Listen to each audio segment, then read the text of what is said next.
Bem, nosso estudo de hoje está na primeira carta aos Coríntios, capítulo 15, versículo 44.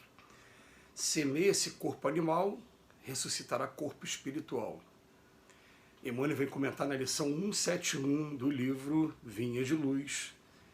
No campo físico, ninguém menospreze a expressão animal da vida humana a pretexto de preservar-se na santidade. A imersão da mente nos fluidos terrestres é uma oportunidade de sublimação que o espírito operoso e desperto transforma em estruturação de valores eternos. A sementeira comum é símbolo perfeito. O germe lançado à cova escura sofre a ação dos detritos da terra, afronta a lama, o frio, a resistência do chão, mas em breve se converte em verdura e utilidade na folhagem, em perfume e cor nas flores e em alimento e riqueza nos frutos. Compreendamos, pois, que a semente não estacionou, rompeu todos os obstáculos e, sobretudo, obedeceu à influência da luz que a orientava para cima na direção do sol.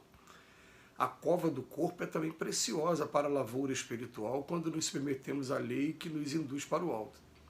Toda criatura provisoriamente algemada à matéria pode aproveitar o tempo na criação de espiritualidade divina.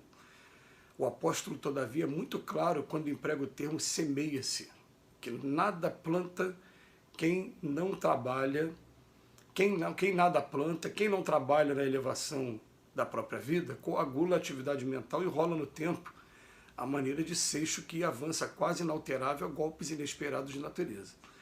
Quem cultiva espinhos naturalmente alcançará espinheiro, mas o coração prevenido que semeia o bem e a luz no solo de si mesmo espere feliz a colheita da glória espiritual.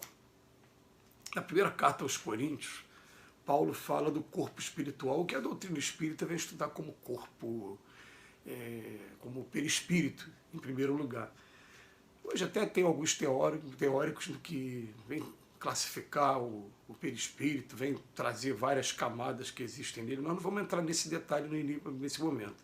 Nós vamos dizer apenas que nós temos esse corpo aqui, mas esse corpo não pertence a gente, esse corpo está sendo dado por empréstimo pela providência divina, e em breve nós vamos devolver esse corpo, que a gente sabe qual vai ser o final dele. Vai ser depositado dentro de um caixão de madeira, vai voltar para a matéria, vai se desintegrar, e enfim. E o que nós somos de verdade, espírito, esse espírito também tem um corpo. E que, na verdade, esse corpo, num primeiro momento, dizem os espíritos para a gente, que ele vai ser reflexo pálido do que é esse aqui. Num primeiro momento, enquanto eu não busquei ainda minha lucidez espiritual, enquanto eu não me desapeguei de tudo que eu vivi aqui na matéria. Mas quando eu consigo me reencontrar enquanto espírito, aí eu começo a desapegar um pouco dessa forma, e começa a lembrar até outras formas em outras experiências, mas o fato é que nós temos sim um corpo espiritual. E que esse corpo espiritual, ele na verdade ele está subordinado também a tudo o que eu fiz ao meu corpo físico. Então, esse corpo espiritual, ele preexiste e sobrevive. Poderia nem existir matéria. Nós somos espíritos imortais, mas a matéria foi criada por Deus para proporcionar a evolução para o espírito. Então, quando a gente vê uma lição como essa, o que o Paulo fala? Semeia esse corpo animal, ressuscitará corpo espiritual. Quando ele está falando de ressuscitar, o que ele está falando? Ele está falando depois da morte do corpo físico. Você aparece com o corpo espiritual.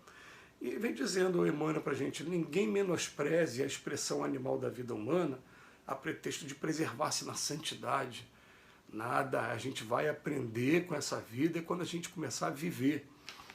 E tem uma historinha que é interessante, né? Fazendo esses estudos do Emmanuel, eu não me lembro de nenhuma vez ter contado essa história, e essa história foi contada uma vez por Divaldo em uma das suas palestras, ele falando que tinham dois irmãos e que um resolveu ser monge e ficou 20 anos morando no Himalaia, buscando aquele controle da mente, fazendo a meditação, enfim, morando com os ascetas, praticando todos aqueles costumes dos ascetas.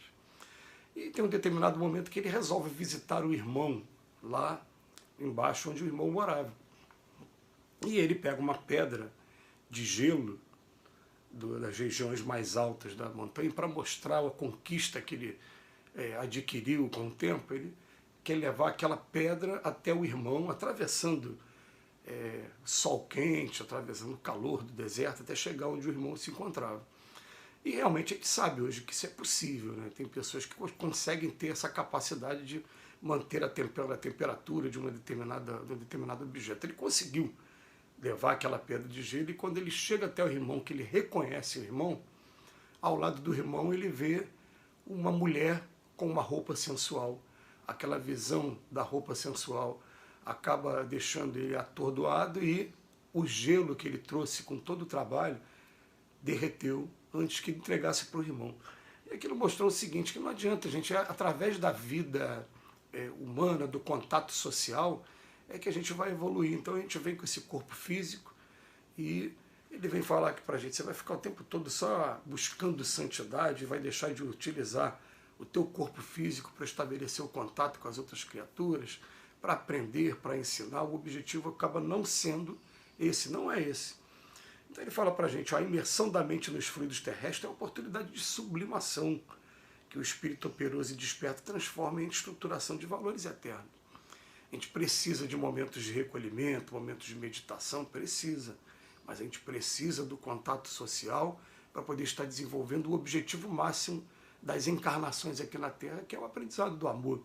É o amor a Deus acima de todas as coisas, amor ao próximo como a si mesmo. Como é que você vai aprender a amar o próximo mantendo-se distância do próximo? Então ele bota aqui para a gente, a sementeira comum é um símbolo perfeito. Ele vem falar primeiro do germe lançado à cova escura, como se fosse o espírito lançado ao corpo, porque esse assunto é longo, não dá para a gente falar no breve tempo que a gente desenvolve esse estudo, mas só vamos aqui fazer um resumo, né?